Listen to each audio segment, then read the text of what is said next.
Good morning students, this is Poonam Khetan and I welcome you to MKH video series. So students, how are you? Better? So let's start our chapter number 3. This is new chapter but all chapters are related to each other. Before this we have studied about inside the earth, ठीक है, उसके बारे में हमने पढ़ा, हमारी अर्थ के बारे में पढ़ा और अब जो है वो चेंजिंग अवर अर्थ जो है वो उसी का ही आगे का टॉपिक है। अब इसमें हम क्या करने वाले हैं, देखिए अर्थ के बारे में हम पढ़ रहे थे, उसकी लेयर के बारे में पढ़ रहे थे। We have studied about crust and mantle then core, right. तो उसी को और आगे स्टडी करते हैं, उसकी फर्दर स्टडी करेंगे हम। Next this one is lithospheric plates. So you will wonder कि ये लिथोस्फेरिक प्लेट्स क्या होती है। So what is lithospheric plates? The lithosphere is broken into a number of plates known as lithospheric plates. तो ये definition है और पक्का से आपको नहीं समझ में आई होगी, चलिए कोई बात नहीं, हम समझा देते हैं आपको। This is our earth and we have discuss कि हमने इसका एक पार्ट लिया था और आपको ये बोला था कि this is crust and this part is called mantle and this is core, remember? okay, तो ये चीज़ ध्यान रखेंगे कि ऐसा नहीं है कि पीछे वाले चैप्टर को रीड किया, उसके क्वेश्चन आंसर किए और उसको हम भूलते जाएंगे, बिल्कुल भी ऐसे ही नहीं करना है। I told you all chapters are interrelated, तो सभी चीज़ों को आप ध्यान में रखेंगे, ठीक है। तो ये कोर, ये जो क्रस्ट है आपका, क्रस्ट जो पार्ट होता है ये सबसे थिनेस्ट लेयर होती है। अब क्या हो रहा है कि यहाँ पे इसको एक्चुअल में लिथोस्फेयर बोलते हैं। क्या बोल रहे हैं इसको? लिथोस्फेयर। और ऊपर जो माउंटेन्स आ रहे हैं, ये सारा पोर्शन जो क्रस्ट का पोर्शन और ये जो माउंटेन्स इतना पोर्शन जो है ये क्या होता है? लिथोस्फेयर, ठीक है। अब ये लिथोस्फेयर के अंदर क्या होता है, ये जो क्रस्ट है ये किससे किसका इम्पैक्ट इस पे ज़्यादा पड़ता है? इसका, मेंटल का। यानी यहाँ पे जो एक्टिविटीज़ रहती है उसकी वजह से इस लिथोस्फेयर की जो लेयर है या ऊपर जो सॉइल का स्ट्रक्चर है, किस तरीके की रॉक्स बन रही है, वो सारी किसकी वजह से होती है? ये मेंटल की वजह से। हमने पढ़ी ना, इग्निस रॉक पढ़ी और उसके अंदर भी अलग अलग रॉक के काइंड हम लोगों ने पढ़े। तो वो किसकी वजह से है? इस मेंटल की वजह से। तो ये जो लिथोस्फेयर जो है, यानी ऊपर जो क्रस्ट वाला पोर्शन है ना, उसको आप लिथोस्फेयर मानिए, ठीक है।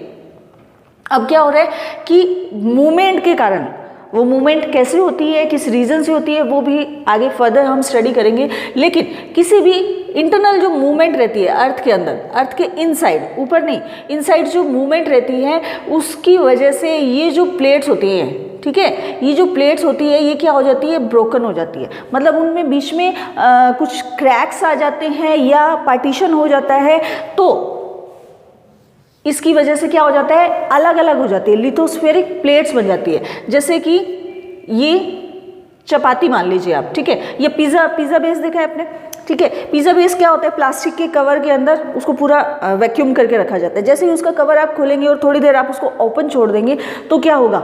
वो आपको बीच में से उसके अंदर क्रैक दिखेंगे। क्यों? क्योंकि वो ड्राई हो गया, ड्राई होने के बाद में क्या हुआ कि बीच में से आपको क्रैक्स दिखेंगे। ऐसे ही आप जो चपाती बनाने के लिए आपकी मदर आटा लगाती है ना, आटा गूंथते हैं ना, तो आटा गूंथने के बाद में क्या होता है, अगर तो उसके ऊपर वाटर थोड़ा सा उसको वेट करके छोड़ देते हैं तो इट्स ओके, और ढक के छोड़ देते हैं उसको क्लॉथ से, देन इट्स ओके। अदरवाइज क्या होता है, अगर उसको आप ओपन छोड़ देंगे तो उसका मॉइस्चर जो है वो धीरे धीरे उड़ जाता है और आप देखेंगे कि उस आटे के ऊपर यानी जो वेट फ्लोर है उसके ऊपर पपड़ी जम गई है, हो जाता है ना, उसके बीच में आपको क्रैक दिखाई देते हैं। तो उसी तरीके के क्रैक्स जो है वो इस लिथोस्फेयर के अंदर आ जाते हैं, जिससे कि वो अलग अलग पार्ट्स के अंदर डिवाइड हो जाते हैं। मान लीजिए कुछ इस तरीके की अलग, ये पार्ट बन गया, ये अलग पार्ट बन गया, ये अलग पार्ट बन गया, ठीक है। तो इनको क्या बोलते हैं? लिथोस्फेरिक प्लेट्स, ठीक है। क्या हो रहा है? लिथोस्फेयर जो हो रहा है वो ब्रोकन हो रहा है इनटू नंबर्स ऑफ प्लेट, अलग अलग प्लेट्स के अंदर। पहले क्या है? सिंगल है, ठीक है। अब क्या हो रहा है, अलग अलग प्लेट्स के अंदर डिवाइड हो रहा है, तो उसको हम बोलते हैं लिथोस्फेरिक प्लेट। अब आपने बहुत बार सुना भी होगा या हम लोगों ने ही आपको बताया होगा, टीचर्स आपको बताते हैं, क्या कहते हैं कि जो हमारी अर्थ के ऊपर अब आप अलग अलग कॉन्टिनेंट्स देखते हैं ना, लाइक हमारा इंडिया जो है ऑलमोस्ट यहाँ पे है इस तरीके से, और यहाँ पे फिर यहाँ आपको ओशन दिखता है, ठीक है। फिर आपको जो ऑस्ट्रेलिया कॉन्टिनेंट दिखेगा, फिर यहाँ पे अमेरिकन कॉन्टिनेंट है, फिर अफ्रीका कॉन्टिनेंट है, और बीच में आपको सी दिखता है, ओशन दिखता है, पानी दिखता है, ब्लू कलर का जो पोर्शन है, ठीक है। एंड आपको सुन के हैरानी होगी, यू विल वंडर कि पहले ऐसा नहीं था। पहले जो आपको अलग अलग ये स्प्रेड जो दिखते हैं ना कॉन्टिनेंट्स, तो वो अलग अलग नहीं थे, वो एक ही जगह पे थे, सब एक साथ में थे, ठीक है, एक दूसरे से जुड़े हुए।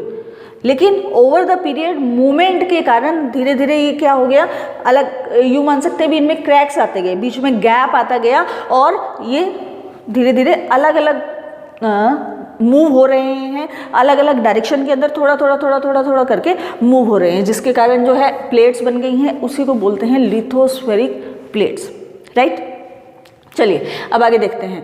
तो ये जो प्लेट्स होती है, these plates move around very slowly, यानी ये जो प्लेट्स हैं वो मूव करती हैं लेकिन बहुत स्लो, बहुत ही स्लो, इतना स्लो कि आपको पता भी नहीं चलता है। लाइक अभी अब जहाँ पे भी बैठे हैं, जहाँ पे भी खड़े हैं, जहाँ पे भी लेटे हुए हैं, कुछ भी कर रहे हैं, तो आपको ये सुनने में थोड़ा अजीब लगेगा कि अभी भी हम क्या कर रहे हैं, मूव कर रहे हैं।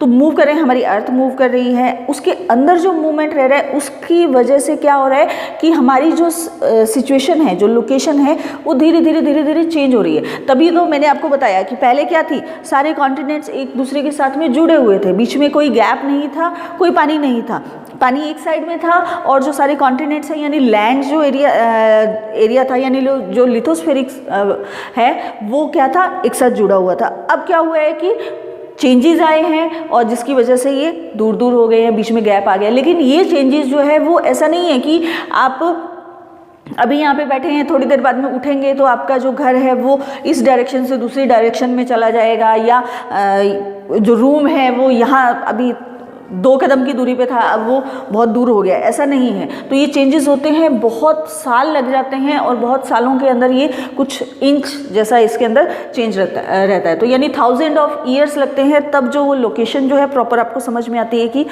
इसके अंदर कुछ चेंज हो गया है, ठीक है। अब ये चेंजेस होते क्यों हैं? अब आप ये सोचेंगे कि अर्थ जो है वो अपनी स्पीड से जो है वो रिवॉल्व कर रही है, फिर क्यों चेंज हो रहे हैं? तो चेंज हो रहे हैं मोल्टन मैग्मा की वजह से। You remember what is molten magma? जरा रिकॉल कीजिए, आप खुद थोड़ा दिमाग पे जोर लगाइए, क्या होता है मोल्टन मैग्मा? अभी लास्ट चैप्टर के अंदर ही हमने मोल्टन मैग्मा के बारे में स्टडी की थी, कुछ याद आया? नहीं आया? भाई ये तो बहुत गलत बात है, याद तो आना ही चाहिए, और कई स्टूडेंट को याद आ भी गया है, आ गया ना। तो चलिए, अभी हमने यहाँ पे क्या किया था, देखिए लास्ट चैप्टर में हमने क्या किया, ये देखिए, ये क्रस्ट, ये मेंटल और ये कोर। इफ़ यू रिमेंबर, यहाँ हमने पढ़ा था कि यहाँ पे जो मेंटल के अंदर क्या रहता है, मोल्टन मैग्मा प्रेजेंट रहता है। मोल्टन मैग्मा प्रेजेंट रहता है, जिसकी वजह से जब आप वॉल्केनो के बारे में पढ़ते हैं तो यहाँ से क्या निकलता है, लावा निकलता है ना, लावा निकल रहा है। वो लावा किसकी वजह से निकल रहा है? इस मोल्टन मैग्मा की वजह से निकल रहा है। और ये मोल्टन मैग्मा क्या है? मोल्टन मैग्मा जो है वो सेमी लिक्विड फॉर्म है। क्या है? सेमी लिक्विड, यानी ना तो पूरा लिक्विड है ना ही पूरा सॉलिड है, सेमी लिक्विड। जैसे आप जेली बोल सकते हैं, इस तरीके का कुछ पोर्शन रहता है। या वैक्स को अगर आप गर्म कर लेंगे तो वो जो पोजीशन में रहती है, वैसा ही ये मोल्टन मैग्मा रहता है, ठीक है। अब इसकी वजह से जो है वो इन प्लेट्स के अंदर मूवमेंट होती है। अब आपको एक एक्टिविटी दी हुई है आपकी बुक के अंदर कि आप खुद देखिए, आपने चाय बनाई है कभी, गर्म पानी पिया होगा, या आपने गर्म पानी होते हुए देखा होगा। आप गैस के ऊपर एक बीकर रखना है आपको, या आपकी मम्मी पास में होंगी, उनसे आप उनके साथ में मिलके आप करें। बीकर रखेंगे, उसके अंदर पानी डालना है। जब पानी जो है वो एक प्रॉपर हीट तक पहुंचेगा तब क्या होना शुरू हो जाएगा, जब गर्म हो जाएगा तो आप देखेंगे छोटे छोटे बबल्स आ रहे हैं उसके अंदर, ठीक है, बबल्स आ रहे हैं और वो बबल्स जो है वो इस तरीके से मूव हो रहे हैं, ठीक है। यहाँ से मान लीजिए ये आपने बीकर रखा, यहाँ पे इसका पानी रखा और धीरे धीरे छोटे छोटे बबल्स दिखेंगे और जब और उसको हीट प्रोड्यूस होगी तो वो बबल्स जो है वो इस तरीके से ऊपर आ रहे हैं, देन नीचे जा रहे हैं, ऊपर आ रहे हैं, देन नीचे जा रहे हैं। तो आप क्या कीजिए, एक पेपर होता है ना आपकी कॉपी का या कोई भी ऐसा पेपर जो है, या न्यूज़पेपर देख लीजिए, उस पेपर को आप बॉल बनाइए उसकी और उसके अंदर डाल दीजिए। तो अब जब ये बॉल आप इसके अंदर डालेंगे तो वो ये जो हॉट वाटर है ये इसको अंदर बैठने नहीं देगा। क्या होगा कि यहाँ से पानी जो है वो गर्म हो रहा है, वाटर गर्म होने के बाद में इसको, ये जैसे बबल्स ऊपर आ रहे थे वैसे ही इस बॉल को क्या करेगा, या तो इस साइड में या इस साइड में जो है वो थ्रो कर देगा। और जैसे ही ये फिर यहाँ पे आएगी, नीचे आएगी, फिर नीचे से यहाँ पे इस साइड में मूव करेगी, वापस से ये दूसरी तरफ जो है वो मूव कर देगा। और जैसे ही ठंडा होगा तब ये जो बॉल है वो नीचे बैठ सकती है। तो इससे क्या क्लियर हो रहा है, इससे ये क्लियर हो रहा है कि जब ये कोई चीज़ गर्म होती है तो ऊपर की जो लेयर है वो मूव करेगी, ठीक है। तो जैसे कि आप ने कभी नाव के अंदर बैठे होंगे, ठीक है, कोई ऐसे शिप के अंदर, या जब आप किसी भी वाटर बॉडी के अंदर जा रहे हैं तो जब वहाँ पे पानी के अंदर आप सैर करना चाहते हैं तो बैठते हैं ना, तो क्या होता है वो मूव हो रही है। जैसे ही थोड़ी सी मूवमेंट हो रही है आप लोगों की, वो क्या हो रहा है, जो नाव होती है वो थोड़ी सी इधर उधर हिलती है ना, बोट जो होती है ना, हल्की जो बोट होती है, ठीक है। तो सेम वैसा ही प्रोसेस जो है वो हमारी अर्थ का जो क्रस्ट होता है उसके साथ में होता है। ये क्रस्ट है, ये सॉलिड है, राइट। जैसे कि बोट आप मान सकते हैं, बोट क्या है, अपने आप में एक सॉलिड मटेरियल है। लेकिन ये जो मेंटल वाला एरिया है, यहाँ पे क्या है, मैग्मा प्रेजेंट है। और ये मैग्मा क्या है, सेमी लिक्विड फॉर्म में है। और ये क्या है, बहुत गर्म भी है, बहुत गर्म है, जिसकी वजह से ये जो लेयर है इसके अंदर ये मूवमेंट करता है। और बट ये जो मूवमेंट है ये बहुत स्लो रहती है, जो कि हमें पता नहीं चलता है। लेकिन टाइम के बाद में जो है वो जो प्लेट्स होती हैं वो कन्वर्ट हो जाती हैं, चेंजेस हो जाती हैं, अपनी डायरेक्शन जो है, अपना प्लेस जो है, अपनी लोकेशन चेंज कर लेती है, ठीक है। तो ये आपको रीज़न समझ में आ गया कि ये जो प्लेट्स हैं, एक तो आपको ये पता होना चाहिए कि जो लिथोस्फेरिक प्लेट्स है वो मूव करती है। लिथोस्फेरिक प्लेट्स के मूव करने का रीज़न क्या है, मोल्टन मैग्मा, ठीक है। अब ये जो मूवमेंट है ये सरफेस को, अर्थ के सरफेस को चेंज करती है। जैसे मैंने बताया आपको कि पहले कॉन्टिनेंट्स पास में थे, अभी दूर हो गए हैं, बीच में गैप आ गया है। तो ये क्या कर रही है, अर्थ के जो सरफेस है उसके अंदर चेंजेस कर रही है। तो अर्थ की जो मूवमेंट रहती है उसको आप देखेंगे, उसको टू पार्ट्स के अंदर फोर्स, क्योंकि ये क्या कर रहा है, फोर्स लग रहा है, फोर्स लगने की वजह से इसके सरफेस के अंदर चेंज आ रहा है। तो एक तो इसका रीज़न क्या है, फोर्स। अब फोर्स के लगने से दो तरीके के मूवमेंट होती है, कौन सी, एंडोजेनिक फोर्स और एक्सोजेनिक फोर्स, यानी टू काइंड्स ऑफ फोर्स लगती हैं जिसकी वजह से ये मूवमेंट रहती है। तो अब एंडोजेनिक फोर्स क्या है, एंडो का मतलब होता है, देखिए एंडो को आप वर्ड से, इसको अगर आप बाइफिकेट करेंगे वर्ड्स को, तो एंडो में मतलब इनसाइड, ठीक है, और जेनिक मतलब जहाँ से ओरिजिन हुआ है। तो आपको समझ में आ जाना चाहिए कि हम किसकी बात कर रहे हैं, अर्थ की बात कर रहे हैं। तो अर्थ के इनसाइड से जिस चीज़ का ओरिजिन हुआ है उस तरीके की फोर्स के बारे में बात करेंगे, तो that would be in endogenic force. और एक्सो मतलब आउटसाइड, जेनिक मतलब ओरिजिन, जिस फोर्स का ओरिजिन कहाँ से हुआ है, आउटसाइड द अर्थ, तो उसको हम क्या बोलेंगे, एक्सोजेनिक फोर्स। तो इसको देखेंगे किस तरीके से किया हो। देखिए एंडोजेनिक जो फोर्स होती है वो दो तरीके से लगती है। एक तो होती है सडन फोर्स, यानी अर्थ के अंदर एकदम से किसी तरीके का मूवमेंट हो रहा है जिसकी वजह से ये लिथोस्फेरिक प्लेट्स जो हैं वो चेंज हो रही है, उनकी लोकेशन चेंज हो रही है, वो क्या रहेगा, सडन फोर्स। अब सडन फोर्स में क्या क्या आते हैं, अर्थक्वेक। अर्थक्वेक ऐसा तो है नहीं कि पहले आपको किसी तरीके की वार्निंग आएगी या बताएंगे फिर एकदम से आ रहा है, ऐसा तो नहीं है। तो अर्थक्वेक जो है वो सडन फोर्स के कारण आता है। ऐसे ही वॉल्केनो इरप्शन जो होता है वो भी सडन होता है, लैंडस्लाइड होती है वो भी सडन मूवमेंट, ये फोर्स लगती है जिसकी वजह से अर्थ के अंदर मूवमेंट रहती है, ठीक है। एक होती है डायस्ट्रोफिक। डायस्ट्रोफिक मतलब धीरे धीरे चेंज होते हैं, लेकिन उसका इफेक्ट जो है वो आपको एकदम से नहीं दिखेगा, ठीक है। जैसे एक एग्जांपल दिया हुआ है बिल्डिंग माउंटेन्स।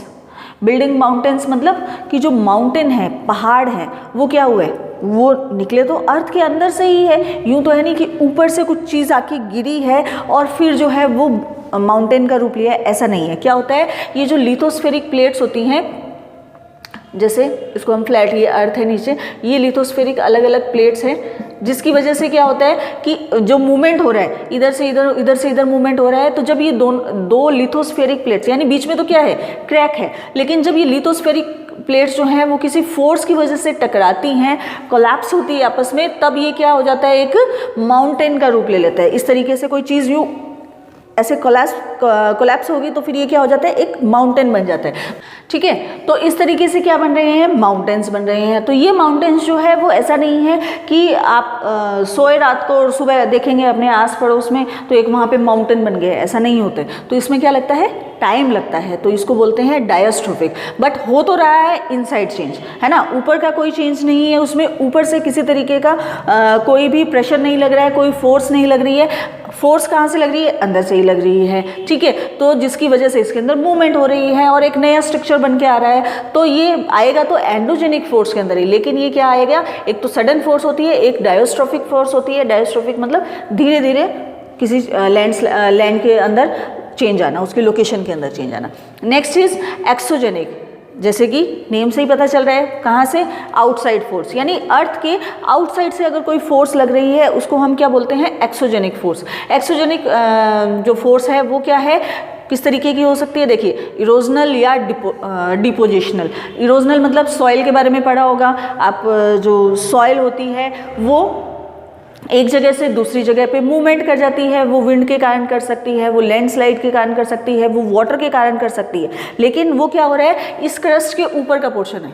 ठीक है, इस क्रस्ट के ऊपर का पोर्शन है। अब क्या हो रहा है कि किसी भी रीज़न से ये यहाँ की जो सॉइल है वो यहाँ से तो इरोज हो गई, तो यहाँ क्या हो गया, मान लो यहाँ पे बहुत सारी सॉइल थी, अब यहाँ पे तो खड्डा हो गया, यहाँ पे तो एक पिट बन गया, यहाँ से कम हो गई, और अब क्या हो रहा है, दूसरी जगह पे सॉइल इकट्ठी हो गई या वहाँ पे किस तरीके की रॉक्स जनरेट हो गई, तो ये क्या हो गया, एक्सोजेनिक फोर्स। ठीक है, तो ये तो हो गया इरोजनल। फिर आ गया डिपोजिशनल। अब ये तो इरोजन यानी यहाँ से तो कट हो गई और यहाँ पे आके डिपॉजिट हो गई, इसको डिपोजिशन बोलेंगे। ठीक है, रिवर की जो डायरेक्शन होती है उसके अंदर भी चेंज हो जाता है, यानी वो जिस तरीके से फ्लो कर रही है, तो वो फ्लो का जो एरिया है वो कई बार जो है हल्का सा इधर से उधर थोड़ा चेंज हो जाता है। वो भी एकदम से समझ में नहीं आता है, कुछ टाइम लगता है, कुछ सालों बाद में आपको समझ में आएगा कि उनकी जो पोजीशन है वो चेंज हो गई है। ऐसे ही विंड की डायरेक्शन चेंज होती रहती है, सी वेव्स जो हैं उनकी डायरेक्शन चेंज हो जाती है।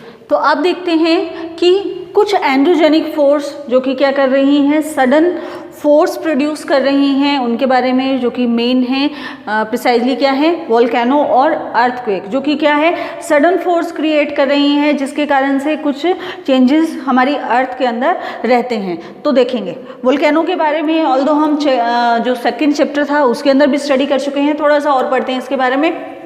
So you can see here endogenic force produce sudden force. कौन कौन सी है, volcano.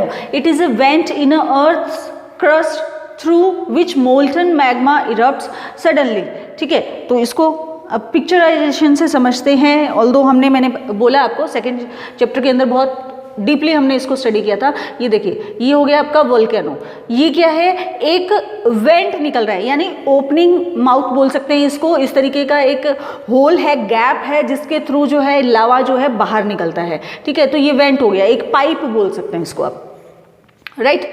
फिर ये जो है इसका फेस है ऊपर, इसको क्रेटर बोलते हैं। इसके अंदर से गैसेस और ऐश, लवा के साथ साथ में गैसेस भी निकलती हैं और ऐश भी निकलती है उसके अंदर से, और ये जो है वो लावा यहाँ पे प्रेजेंट रहता है। ठीक है, तो अब ये क्या है, क्रस्ट वाला पोर्शन। तो क्रस्ट वाले पोर्शन से ये ध्यान रखेंगे, क्रस्ट से मेल्टन मैग्मा नहीं आता है, क्रस्ट के अंदर मेल्टन मैग्मा प्रेजेंट नहीं रहता है। क्रस्ट के नीचे वाला जो पोर्शन है, यानी मेंटल जो पोर्शन है, वहाँ पे क्या रहता है, मैग्मा चैम्बर रहता है, जहाँ से ये वेंट के थ्रू कहाँ पे जा रहा है, वोल्केनो के अंदर जा रहा है। अब ये क्या हो रहा है, वोल्केनो के से जो एकदम से सडन फोर्स निकलती है, उसकी वजह से अलग अलग रॉक्स जो हैं, जिनके बारे में हमने बात की थी कि इग्निस रॉक बन रही है, डिफरेंट काइंड्स ऑफ रॉक बन रही है, सेडिमेंटेशन हो रहा है, ये सारा प्रोसेस रहता है। तो ये क्या है, जो वोल्केनो है वो भी चेंज कर रहा है हमारी अर्थ को। ठीक है। नेक्स्ट देखेंगे, नेक्स्ट क्या है, अर्थक्वेक। अर्थक्वेक का नेम हमने बहुत सुना है, बहुत बार, हो सकता है आप में से कई लोगों ने उसको फेस भी किया हो, थोड़ा फील किया हो।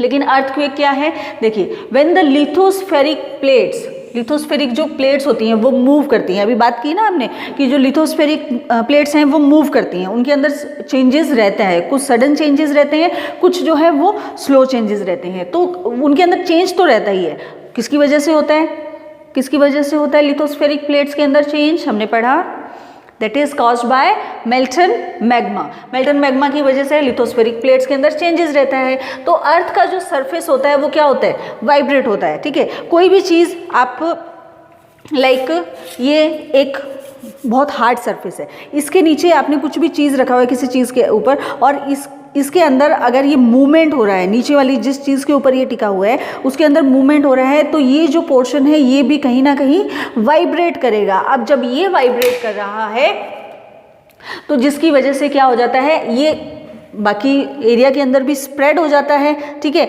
ऑल्दो मान लो कोई वाइब्रेशन जो है वो इसके नीचे, मैंने इसको यहाँ पे टिका रखा है, यहाँ पे फोर्स लगी और वाइब्रेशन यहाँ पे हो रहा है, अब क्या होगा, वाइब्रेशन जो है वो पूरी सारी डायरेक्शन में धीरे धीरे धीरे धीरे करके स्प्रेड हो जाएगा, ठीक है। अब जो वाइब्रेशन पूरी अर्थ के अंदर स्प्रेड हो रहा है, ट्रेवल कर रहा है all around the earth, these vibration are called earthquake, जिसकी वजह से क्या आ जाता है, अर्थक्वेक। उसी को बोलते हैं कि कहीं पे कुछ मूवमेंट हो रही है, उस पर्टिकुलर पॉइंट पे हो रही है, लेकिन वो उस पॉइंट की जो मूवमेंट है वो अर्थ की बाकी एरिया के अंदर भी वाइब्रेट हो रही है, ट्रेवल हो रही है, जिसकी वजह से अर्थ के अंदर मूवमेंट होना स्टार्ट हो जाता है। उस मूवमेंट को हम क्या बोलते हैं, अर्थक्वेक बोलते हैं, ठीक है। द प्लेस वेयर क्रस्ट, यानी क्रस्ट का वो प्लेस जहाँ पे मूवमेंट स्टार्ट हुआ है उसको क्या बोलते हैं, फोकस। जहाँ से मूवमेंट स्टार्ट हुआ है उसको क्या बोलेंगे, focus. The place on the surface above the focus, उस फोकस के ऊपर वाला जो सरफेस है सब बिल्कुल जस्ट, क्योंकि वहाँ पे सबसे ज़्यादा उसका इम्पैक्ट पड़ने वाला है। लाइक यहाँ पे वाइब्रेशन है, इस पॉइंट पे वाइब्रेशन हुआ यहाँ से, तो ये पॉइंट क्या हो गया, ये हो गया फोकस, और इसके जस्ट ऊपर वाला जो एरिया है, ठीक है, यानी ये क्या हो गया, इसको बोलते हैं हम एपीसेंटर। क्या बोलते हैं, एपीसेंटर। ये जहाँ पे क्रस्ट के अंदर जहाँ पे मूवमेंट हो रहा है वो फोकस हो गया, उसका इम्पैक्ट जो जस्ट उसके ऊपर एरिया के अंदर पड़ रहा है वो क्या हो गया, एपीसेंटर हो गया। Okay, got it.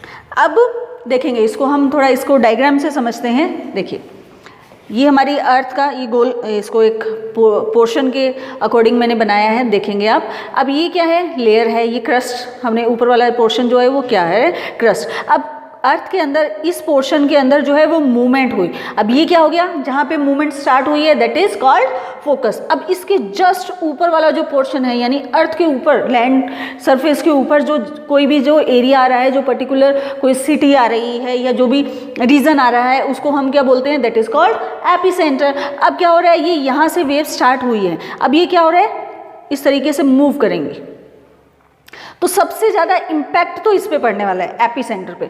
बाकी एरिया में भी रहती है, इसके आसपास के एरिया में थोड़ा ज़्यादा रही, जैसे जैसे दूर जाती जाएंगी उसका इम्पैक्ट क्या हो जाएगा, थोड़ा सा कम हो जाएगा। तो आपने कभी देखा होगा कि कई बार जो श्रीलंका के अंदर मान लीजिए कोई अर्थक्वेक आ रहा है, नेपाल के अंदर अर्थक्वेक आ रहा है, या हमारी जो नेबर कंट्री है वहाँ पे अर्थक्वेक आ रहा है, लेकिन उसका इम्पैक्ट जो है वो आपको इंडिया के अंदर भी देखने को मिलता है। क्यों, क्योंकि although we are not epicentre, हमारा इंडिया जो है उसका एपीसेंटर नहीं है, बट फिर भी उसकी जो वेव्स हैं, सिस्मिक जो वेव्स हैं वो हम तक पहुंच रही हैं, ठीक है।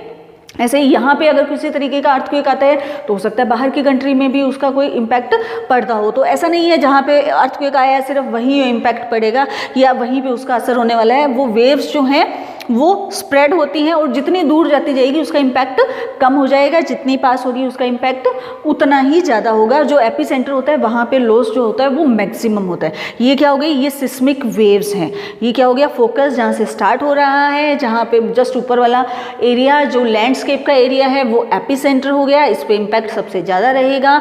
ये सिस्मिक वेव्स हैं जो कि वाइब्रेट होकर ऑल राउंड द अर्थ जो है वो फैल सकती हैं, स्प्रेड हो सकती हैं। ठीक है, अब अर्थक्वेक जो है वो हमने मेज़र कैसे करते हैं कि अर्थक्वेक जो है वो हैवी है, कम है, कैसा है। तो अर्थक्वेक जो मेजर्ड है वो तो जो मशीन, जिस मशीन से ये मेज़र किया जाता है उस मशीन को क्या बोलते हैं, सिस्मोग्राफ। यानी जिस मशीन के अंदर इसको मेज़र किया जा रहा है उस मशीन का नेम है सिस्मोग्राफ। जिस लेवल के अंदर इसको मेज़र किया जाता है या जो स्केल इसके लिए यूज़ किया जाता है उसको बोलते हैं रिचर स्केल। और जो मेज़रमेंट रहता है इसका वो रहता है मैग्नीट्यूड। ठीक है, मैग्नीट्यूड जो अर्थक्वेक का है वो किस में मेज़र किया जाता है, रिचर स्केल। रिचर स्केल इसका नाम क्यों लिखा हुआ है रिचर स्केल, इसलिए क्योंकि रिचर ने इसको इन्वेंट किया था, इसलिए इनका नाम, इसका जो स्केल का नेम भी क्या बन गया, रिचर स्केल। ठीक है, अब आपकी बुक के अंदर ही एक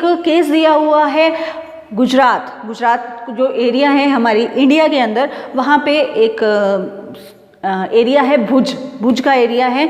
तो वहाँ पे अर्थक्वेक आता है, कब आता है, 26 जनवरी 2001।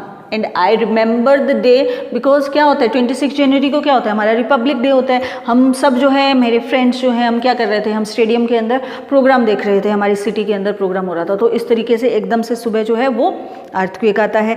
तो वहाँ पे बहुत ज़्यादा नुकसान हुआ, बहुत क्वांटिटी के अंदर लोग जो हैं उनकी डेथ हो गई, बहुत ज़्यादा बिल्डिंग्स जो हैं वो गिर गई, बहुत नुकसान हुआ। और आप देखेंगे कि कुछ कटिंग्स जो हैं वो आपको देखने को मिल रही है, उसमें आप देखेंगे कि जो स्कूल स्टूडेंट्स और टीचर्स जो हैं वो सबसे ज़्यादा उनकी डेथ हुई। और उसका सबसे बड़ा रीज़न आपको समझ में आ गया, क्यों, क्योंकि उस दिन क्या थी, 26 जनवरी रिपब्लिक डे सेलिब्रेशन, और सभी स्कूल्स के अंदर ये सेलिब्रेशन रहता है, मस्ट ही रहता है। ठीक है, तो कोई बड़े लेवल पे हो सकता है, छोटे लेवल पे हो सकता है। तो क्या हुआ कि जो स्कूल के अंदर, बिल्डिंग्स के अंदर जो स्टूडेंट्स थे या जो टीचर्स थे, जो कई बिल्डिंग्स जो पूरी की पूरी गिर गई, या जो एपी सेंटर था वो क्या था, भुज था। तो पर्टिकुलर उस भुज एरिया के अंदर जो स्कूल्स थे वो वहाँ के स्टूडेंट्स और उनके टीचर्स की डेथ हो गई और बहुत ज़्यादा नुकसान हुआ। और वहाँ के जो चीफ मिनिस्टर हैं उन्होंने सेंट्रल गवर्नमेंट से ये रिक्वेस्ट की कि उनको हेल्प की जाए। 2-3 डेज़ तक लोगों तक खाना नहीं पहुंचा, बहुत ज़्यादा वहाँ पे इमरजेंसी डिक्लेयर हो जाती है। तो इस तरीके की बहुत ही बुरी पोजीशन, बहुत बड़ा ये अर्थक्वेक आया था भुज के अंदर। ठीक है, उसका डिस्क्राइब कर रखा है आपकी बुक के अंदर।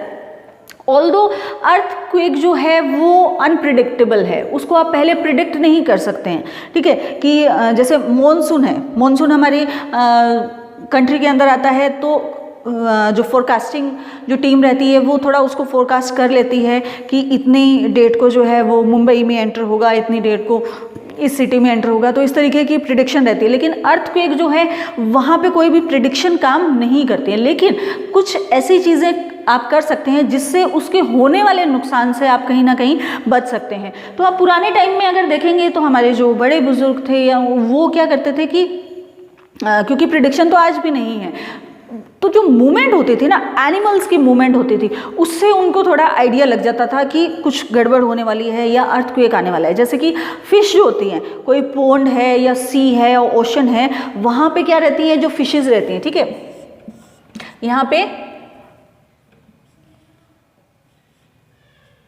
ठीक है, ये फिशेज रहती हैं। अब ये क्या करती हैं, पानी के अंदर रहती हैं, आपने उनको जंप करते हुए बहुत कम देखा होगा। ठीक है, लेकिन जैसे ही अगर अर्थक्वेक आने वाला है तो ये क्या करती हैं, जंप करने लग जाती हैं। आपको बहुत ज़्यादा इनके अंदर एग्रेशन मिलेगा, इनके नेचर के अंदर। ठीक है, तो ये किसका साइन है, ये अर्थक्वेक का साइन होता था। क्यों होता था, थोड़ा लॉजिक लगाइए कि, और ये बिल्कुल सही है, ऐसा नहीं है कि ये गलत है या लोगों के जैसे पुराने लोग जो हैं अपने बोल देते हैं कि उनको तो अंधविश्वास है, उनको कुछ नहीं पता, ऐसा नहीं है। तो ये सही साइंटिफिक भी था। क्यों था कि देखिए हमने फर्स्ट या सेकेंड चैप्टर में आई थिंक पढ़ा था ना, हम क्या पढ़ रहे थे, ओशियन और जो आपका कॉन्टिनेंट क्रस्ट के बारे में पढ़ रहे थे।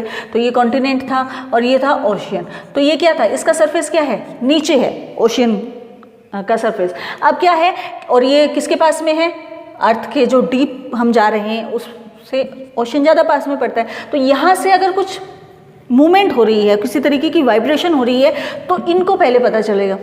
जो ओशन की जो स्पेशीज़ हैं उनको पहले पता चलेगा, यानी जो फिशेज़ रहती हैं मोस्टली यहाँ पे, तो फिशेज़ को पहले उन वाइब्रेशन का पता चल जाता है, तो वो क्या करेगी, जंप करना स्टार्ट कर देती है, जो कि अर्थक्वेक का साइन है। ऐसे ही जो स्नेक्स होते हैं, स्नेक्स जो हैं नॉर्मली कहाँ रहते हैं, अपना जो बिल होता है ना, वहाँ पे रहते हैं। लेकिन ऐसा बोला जाता है कि अब जब स्नेक, मोस्टली स्नेक्स जो है वो सरफेस पे आपको घूमते हुए इस तरीके से दिखाई दें और उनके भी बिहेवियर में कुछ इस तरीके का एग्रेशन दिखाई देता है, तो वो भी अर्थक्वेक का साइन होता है। तो ये तो हो गया प्रिडिक्शन। लेकिन ऐसा तो ज़रूरी नहीं है कि हमारे आसपास तो मान लीजिए सी भी नहीं है, कोई वाटर पॉन्ड भी नहीं है, तो हम तो फिशेस को भी नहीं देख सकते, ना ही हम स्नेक हमारे आसपास है तो हम उनको देख सकते हैं, तो हम कैसे प्रिडिक्ट करेंगे। तो देखिए प्रिडिक्शन तो मुश्किल है, लेकिन उसके नुकसान से आप कैसे बच सकते हैं, तो कुछ प्रिपरेशन कर सकते हैं आप अर्थक्वेक के लिए कि आप सेफ स्पॉट ढूंढें। सेफ स्पॉट क्या हो सकता है, मान लीजिए जिस भी एरिया में आप खड़े हैं, स्कूल के अंदर है या घर के अंदर है, तो किचन काउंटर्स जो होते हैं उनके नीचे छुप सकते हैं, यानी जो किचन की स्लैब लगी होती है ना वहाँ पे, या कोई टेबल या कोई डेस्क ऐसा हो उसके नीचे छुप सकते हैं, या जो बिल्डिंग्स के कॉर्नर होते हैं, ठीक है, बिल्डिंग के कॉर्नर्स जो होते हैं उनके अंदर आप छुप सकते हैं। लाइक ये आपकी बुक है, ठीक है, इसको हम मानते हैं कि ये क्या है, ये बिल्डिंग है और एक वॉल ये है और एक वॉल ये है, तो यहाँ पे आप अगर रहेंगे, यहाँ पे अगर आप खड़े रहेंगे तो यहाँ पे कम से कम क्या रहेगा, डिस्ट्रैक्शन रहेगा और नुकसान यहाँ पे कम होगा। क्यों होगा, क्योंकि ये जो पिलर है, मोस्टली क्या है आजकल पिलर पे बनी होती है बिल्डिंग्स, तो ये पिलर जो है ये ज़्यादा स्ट्रॉन्ग है, ठीक है। क्यों, क्योंकि पिलर ज़्यादा स्ट्रॉन्ग है, उसके अंदर आयरन डला हुआ है, स्टील डला हुआ है बहुत ज़्यादा, तो ये स्ट्रॉन्ग है, ये इसके गिरने के चांसेस कम है। तो क्या गिरेगी तो ये वॉल गिरेगी, ये वॉल गिरेगी, और गिरे तो यहाँ पे ये एरिया में गिरेगी, इस पर्टिकुलर एरिया में उसके गिरने के चांस कम होते हैं, ठीक है। इसलिए आप इस तरीके से कॉर्नर में खड़े रह सकते हैं, तो ये कुछ सेफ्टी मेजर्स कर सकते हैं। तो टेबल, डेस्क, इनका क्या मतलब है कि आप अपने सिर के ऊपर कुछ ऐसा सरफेस ढूंढे जो कि हार्ड हो, ताकि कोई चीज़ अगर उसके ऊपर गिर रही है तो वो पहले उस हार्ड सरफेस पे गिरे और आपके ऊपर उसका जो इम्पैक्ट है वो बाद में पड़े या नहीं पड़े, ठीक है। तो ये एक मेज़र हो सकता है, ये प्रिपरेशन हो सकती है। स्टे अवे फ्रॉम, अब स्टे मतलब ये तो कहाँ रहना है या कहाँ रुकना है उसका पोर्शन हो गया। अब दूर किस चीज़ से रहना है, देखिए फायर प्लेसेस से, चिमनी से, विंडो से, इन सब से दूर रहें, क्योंकि इस तरीके की चीज़ें जब भी होती हैं तो फायर जो होती है वो आपको पता है कि बहुत स्प्रेड होती है। मान लीजिए किचन में खड़े हैं, गैस जल रही है, तो अगर एकदम से ऐसे हो गया तो अगर उसको आपको या तो बंद करना है या उस प्लेस से दूर चले जाना है, क्योंकि वो क्या होगा कि जैसे ही कुछ चीज़ गिरेगी वो स्प्रेड हो जाएगी, जिसकी वजह से नुकसान हो सकता है। ऐसे चिमनी वाला जो एरिया है वो क्या होगा, फायर को जल्दी कैच कर लेती है। विंडो जो होती है वहाँ से क्योंकि हवा बाहर फ्लो हो रही है तो वो भी फायर को जल्दी कैच करती है, ठीक है। और सबसे बड़ा है स्प्रेड अवेयरनेस की, जैसे हम आपको बता रहे हैं कि ये मेजर्स हो सकते हैं, ये तरीका हो सकता है, वैसे ही आप भी लोगों को बताएं, अपने छोटे ब्रदर सिस्टर को बताएं, आपसे बड़े छोटे जो भी हैं उनको भी आप बता सकते हैं कि इस तरीके से आप प्रिपरेशन करके या मेजर्स को फॉलो करके अर्थक्वेक के नुकसान से बच सकते हैं। उसको प्रेडिक्ट करना मुश्किल है थोड़ा,